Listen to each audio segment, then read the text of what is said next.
Hello friends, मैं advocate Praful Vora आप सभी का अपने इस यूट्यूब चैनल पर स्वागत करता हूं। आज हम बहुत ही इंपॉर्टेंट टॉपिक पे डिस्कस करेंगे। वो है liability of a guarantor in a bank loan.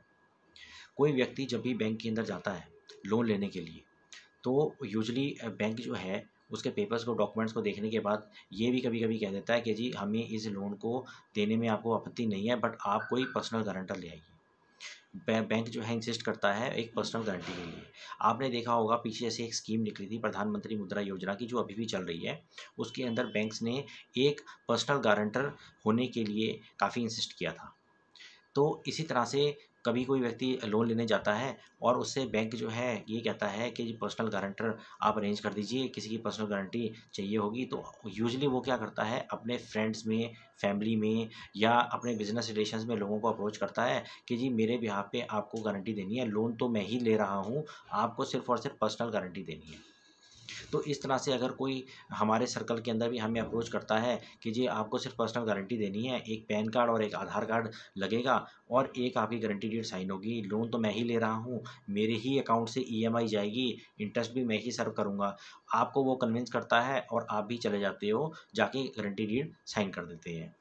तो बात ये निकल के आती है, क्या हमने कभी ये सोचा है कि जब हम गारंटी देते हैं किसी की भी बैंक के अंदर, तो वो जो लायबिलिटी है उसका हमारे क्रेडिट रिपोर्ट पे जो सिविल में है, रिकॉर्ड है उसमें, या दूसरी क्रेडिट रिपोर्ट जो है उनके ऊपर हमारा क्या इम्पैक्ट आएगा, फ्यूचर में हमारे ऊपर क्या लायबिलिटी आ सकती है उस लोन अकाउंट की वजह से जो गारंटी हमने दी है, या हमारे ऊपर क्या लायबिलिटी अरोज हो सकती है अगर वो अकाउंट जो है कल को सबस्टैंडर्ड हो जाता है, डिफ़ॉल्ट हो जाता है, उसके अंदर ओवरड्यू हो जाते हैं।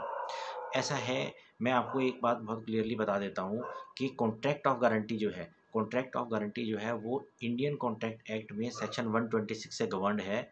और जो गारंटर होता है जिसको कि हम श्योरिटी भी कहते हैं, उसके अंदर 126 के अंदर साफ मेंशन्ड है कि बेसिकली अगर कोई व्यक्ति, प्रिंसिपल बोरोवर, लोन ले रहा है और उसके अंदर डिफ़ॉल्ट हो जाता है, तो जो गारंटर है, जो श्योरिटी है, बेसिकली वो डिस्चार्ज करेगा उसकी लायबिलिटी को।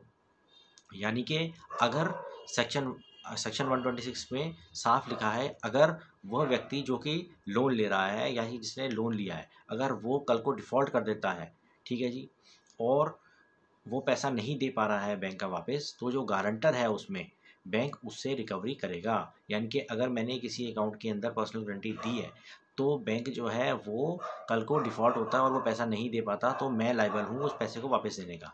अगर किसी ने 10 लाख का लोन लिया है और मैंने जाके गारंटी दी है, तो वो डिफ़ॉल्ट के केस में अगर वो पैसे 10 लाख बैंक को नहीं दे पा रहा है, तो बैंक मुझसे रिकवर करेगा।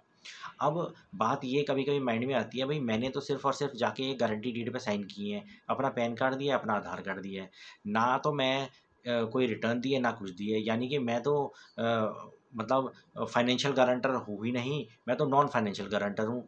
तो मैं आपको एक बात और बता देता हूँ कि फाइनेंशियल गारंटर और नॉन फाइनेंशियल गारंटर नाम की कोई टर्म होती ही नहीं है। गारंटी का सीधा-सीधा मतलब है, श्योरिटी का सीधा-सीधा मतलब है कि अगर किसी व्यक्ति ने लोन लिया है और आपने श्योरिटी दी है, गारंटी दी है उसके लोन को सिक्योर करने के लिए, तो इन केस ऑफ डिफ़ॉल्ट अगर वो पैसे नहीं दे पा रहा है बैंक में, कल को डिफ़ॉल्ट हो जाता है, तो वो पैसा बैंक जो है आपसे रिकवर करेगा। अब एक बात और है कि अगर जी मैंने गारंटी चलो दे भी दी, तो मैंने तो अपनी कोई प्रॉपर्टी वहाँ पे रखी नहीं है, मैंने तो कोई अपना एसेट वहाँ पे अटैच नहीं किया, तो बैंक मेरे से कैसे रिकवर कर लेगा पैसे भई? इस पे ये बात मैं बता देता हूँ आपको कि अगर जी आपने कोई गारंटी दी है और अगर आपने कोई अपना एसेट नहीं भी वहाँ पे मॉर्टगेज किया या फिर प्लेज किया, तो भी बैंक जो है आपके एसेट्स को लीगल प्रोसेस के थ्रू अटैच कर सकता है for the recovery of the loan amount. जो लोन अमाउंट के अंदर जितनी भी रिकवरी बनती है इंटरेस्ट के साथ और लिटिगेशन की कॉस्ट के साथ, वो सारा जो है गारंटर से रिकवर कर सकता है, अगर प्रिंसिपल बोरोवर से रिकवर नहीं हो पा रहा है लीगल चैनल के थ्रू, और प्रॉपर्टीज़ को मूवेबल हो चाहे वो इमूवेबल हो, उनको वो अटैच कर सकता है। इसमें एक मैं आपको बता देता हूँ कि एक बहुत ही लैंडमार्क जजमेंट थी, Ram कुशुन versus state of Uttar Pradesh. इसके ये 2012 के अंदर लैंडमार्क जजमेंट थी, जिसके अंदर सुप्रीम कोर्ट ने कहा था कि जो गारंटर है he is liable to pay the total outstanding amount in case of default by the principal borrower. यानी कि अगर प्रिंसिपल बोरोवर पैसे नहीं दे पा रहा है बैंक के और डिफ़ॉल्ट हो जाता है तो गारंटर लायबल है पैसा बैंक को देने के। इस केस में हुआ क्या था, 1982 में एक बोरोवर था गंगा प्रसाद। उसने एक लोन लिया, एग्रीकल्चर लोन लिया 8,425 रुपये का यूनियन बैंक ऑफ इंडिया से। तो जो लोन उसने लिया उसमें उसने गारंटी दी थी अपने फादर की, चुन्नीलाल की। ठीक है जी। 1985 में जो मेन बोरोवर था उसका देहांत हो जाता है, उसकी डेथ हो जाती है और उसके 1 साल बाद जो गारंटर था उसकी भी डेथ हो जाती है। अब क्या होता है कि ये जो लोन था ये ख़राब हो जाता है, ये एनपीए हो जाता है। तो लोन की रिकवरी के लिए बैंक जो है वो डिस्ट्रिक्ट कलेक्ट्रेट को लिखता है और डिस्ट्रिक्ट कलेक्टर को रिक्वेस्ट करता है लीगल प्रोसीडिंग्स करने के लिए। डिस्ट्रिक्ट कलेक्टर जो है वो रिकवरी सर्टिफिकेट इस अकाउंट के अंदर 1986 में इशू कर देता है, लोन अमाउंट का भी प्लस इंटरेस्ट प्लस जो कलेक्शन चार्जेस थे। ठीक है जी। तो उस रिकवरी सर्टिफिकेट के बेस पे जो बोर्ड ऑफ रेवेन्यू था वो जो गंगा प्रसाद की एक लैंड थी उसको अटैच करके उसको बेच देता है। उससे 6,000 रुपीज़ वो रिकवर कर लेता है। लेकिन भाई अब लोन तो ज़्यादा था, तो बैंक क्या करता है, वो दोबारा से डिस्ट्रिक्ट कलेक्ट्रेट को अप्रोच करता है और डिस्ट्रिक्ट कलेक्ट्रेट को रिक्वेस्ट करता है बैलेंस अमाउंट की रिकवरी के लिए। और बैलेंस अमाउंट जो है, क्योंकि गंगा प्रसाद के फादर उसके अंदर गारंटर थे, तो जो उनकी प्रॉपर्टी थी वो उनके लीगल हायर्स के पास चली गई। तो जो लीगल हायर्स थे वो बोर्ड ऑफ रेवेन्यू जो है उनसे लीगल हायर से लैंड जो है लेके अटैच करता है और उस लैंड को वो जो है सेल पे लगा देता है, 93 में ऑक्शन में लगा देता है। भाई बोर्ड ऑफ रेवेन्यू जो है वो 25,000 रुपये में उस लैंड की ऑक्शन कर देता है। भाई अब जो लीगल हायर्स थे गारंटर के, चुन्नीलाल के, उनका ये कहना था कि जी जो गंगा प्रसाद था उसकी तो और भी प्रॉपर्टीज़ थी, आपने जो है उठा के यही प्रॉपर्टी गारंटर की बेच दी। ठीक है, तो ये तो आपने गलत किया। वो बोर्ड ऑफ रेवेन्यू के ऑर्डर के अगेंस्ट इलाहाबाद हाई कोर्ट गए। इलाहाबाद हाई कोर्ट से उन्हें रिलीफ नहीं मिली। फिर वो हायर अपील में आए ऑनरेबल सुप्रीम कोर्ट के पास। जब वो ऑनरेबल सुप्रीम कोर्ट के पास आए तो 2012 में ऑनरेबल सुप्रीम कोर्ट ने ये डिसीजन दिया कि जो गारंटर है वो लायबल है पूरा पैसा देने के बैंक को इंटरेस्ट के साथ, अगर ये प्रिंसिपल जो बोरोवर था उससे रिकवरी नहीं हो पाती। वही सेक्शन 128 के अंदर जो कि इंडियन कॉन्ट्रैक्ट एक्ट में साफ साफ मेंशन्ड है कि liability of the guarantor is coextensive with that of the principal borrower. यानी कि अगर प्रिंसिपल बोरोवर जो है डिफ़ॉल्ट कर देता है तो जिस एक्सटेंट तक प्रिंसिपल बोरोवर की लाइबिलिटी है उतनी ही लाइबिलिटी है गारंटर की भी, उस एक्सटेंट तक ही लाइबिलिटी है वापस पैसा देने की बैंक को। यानी कि अगर ये सपोज कीजिए मैंने किसी को गारंटी दी, ठीक है जी, और वहाँ पे लोन अमाउंट जो था 10 लाख रुपए का था, जिसने लोन लिया उसने कल को डिफ़ॉल्ट कर दिया और बैंक उसे रिकवर नहीं कर पाया, तो वो पैसा मुझसे रिकवर करेंगे। अगर मैंने कोई एसेट अपना मॉर्गेज नहीं किया, मूवेबल हो चाहे इमूवेबल हो, वहाँ पे मॉर्गेज नहीं किया, प्लेज नहीं किया, तो भी बैंक जो है लीगल प्रोसेस से मेरे जो एग्जिस्टिंग एसेट्स हैं, मूवेबल हों चाहे वो इमूवेबल हो, उनको अटैच करके उनको सेल करके उस अमाउंट को रिकवर कर सकता है। भाई एक और बहुत इंपॉर्टेंट जजमेंट आई थी Kusum Kalra versus state bank of Patiala की। ये 2014 में आई थी और national consumer dispute redressal commission जो है उसने ये दी थी। इसके मैं फैक्ट्स थोड़े से आपको इलेबोरेट करता हूँ। इस केस में हुआ क्या था कि जो कंप्लेनेंट है, कुसुम कालरा जो कंप्लेनेंट है, उसने एक फ़िक्स्ड डिपॉज़िट कर रखी थी स्टेट बैंक ऑफ पटियाला में। तो ईयर 2000 में उसने एक फ़िक्स्ड डिपॉज़िट करी और वो जो फ़िक्स्ड डिपॉज़िट थी वो 2 साल बाद मैच्योर होनी थी। तो जो 2 साल बाद जब वो फ़िक्स्ड डिपॉज़िट मैच्योर हुई तो उसने दोबारा से रिन्यू करा लिया। जब 2004 के अंदर वो दोबारा से मैच्योर हुई तो उसने बैंक को रिक्वेस्ट की कि ये जो अमाउंट है आप मेरे सेविंग अकाउंट के अंदर ट्रांसफ़र कर दीजिए, क्योंकि मुझे मुंबई से एक मशीन परचेज़ करनी है और मुझे मुंबई ट्रैवल करना है, तो मुझे फ़ंड्स की रिक्वायरमेंट है। आप इसको मैच्योर करके फ़ंड्स को है मेरे अकाउंट में ट्रांसफ़र कर दीजिए। तो बैंक ने मना कर दिया और बैंक ने इस ग्राउंड पे मना किया कि जो कंप्लेनेंट है वो बेसिकली गारंटर थी एक लोन में जो कि इनकी किसी नोन ने लिया था, और जो प्रिंसिपल बोरोवर था उन्होंने 50,000 रुपये का लोन लिया था और वो डिफ़ॉल्ट में चल रहा था, वो एनपीए था। तो बैंक ने उस अमाउंट को उनको ट्रांसफ़र करने से साफ मना कर दिया।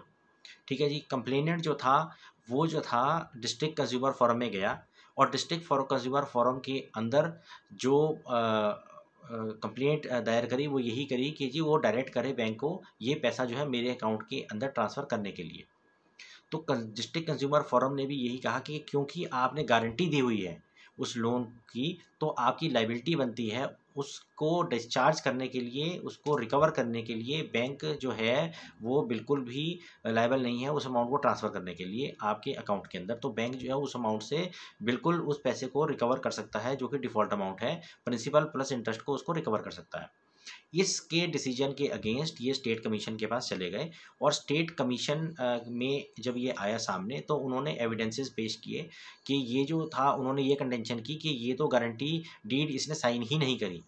तो in absence of the guarantee deed जो स्टेट कमीशन था उसने ये कहा कि जी आप हमारे को ये एविडेंस पेश कीजिए कि इसने गारंटी दी है। तो गारंटी डीड नहीं प्रॉपर एग्जीक्यूट हुई थी, पर उसने जो प्रॉमिसरी नोट था उसको एंडोर्स किया हुआ था एज ए गारंटर। तो स्टेट कमीशन ने ये कहा कि क्योंकि प्रॉमिसरी नोट जो एग्जीक्यूट हुआ है ये डिफेक्टिव है, ठीक है, इस करके ये वर्ड रहेगा।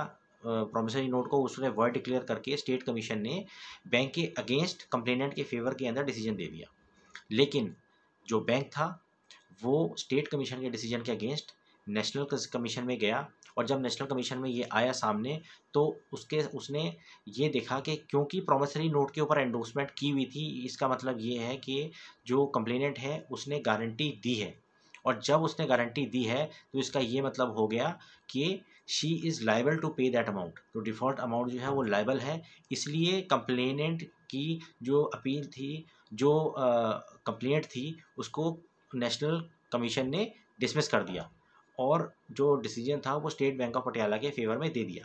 तो स्टेट बैंक ऑफ पटियाला जो है उसने उस अमाउंट से वो जो है अमाउंट को रिकवर किया। क्यों, और ये आप ये देखिए कि इस केस के अंदर उसने जो एफडीआर थी उसको प्लेज नहीं किया था, बैंक ने उस अमाउंट को अटैच किया। लीगल प्रोसेस में जाने के बाद भी कंप्लेनेंट को रिलीफ बिल्कुल नहीं मिली।